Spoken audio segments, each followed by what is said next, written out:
Okay, gentlemen, let's pray to the Lord first. Thanksgiving prayer. In the name of the Father, the Son, and the Holy Spirit. Amen. Our Father who art in heaven, hallowed be thy name.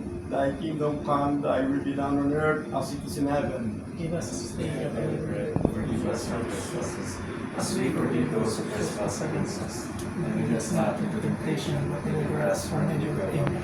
Hail Mary, full of grace, the Lord is with thee. Blessed art thou among women, and blessed is the fruit of thy womb, Jesus. Holy Mary, Mother of God, pray for us sinners now and at the hour of our death. Amen. Glory be to the Father, and to the Son, and to the Holy Spirit. As it was in the beginning, is now, and ever shall be, world without end. Amen. May mighty God bless us, the Father, the Son, and the Holy Spirit. Amen. Okay, gentlemen, duties and responsibilities on board the ship. Master, Duties and responsibilities of the master is he's the one overall command, and he's the one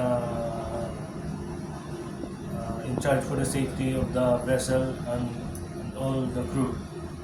That's all. okay. Next, Chief Officer.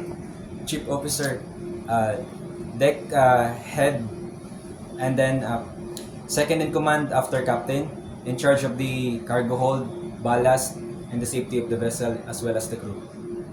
Okay, next, Second Officer.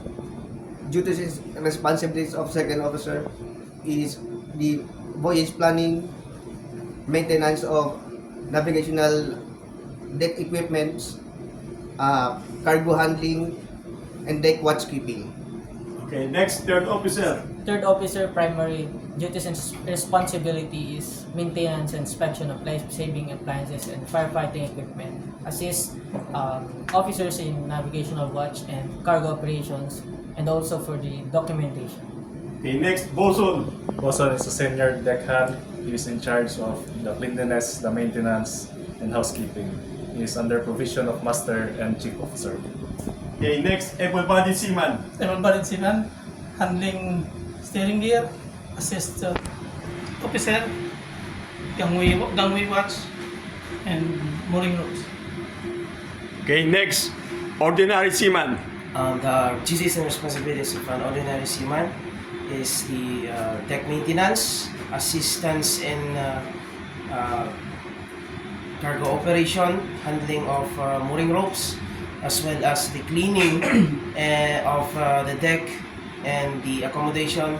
He is also involved in the bridge team as lookout or either helmsman, and that is all. Okay, very good. Okay, gentlemen, please subscribe my YouTube channel, Cap TV Tipo TV. Thank you and God bless.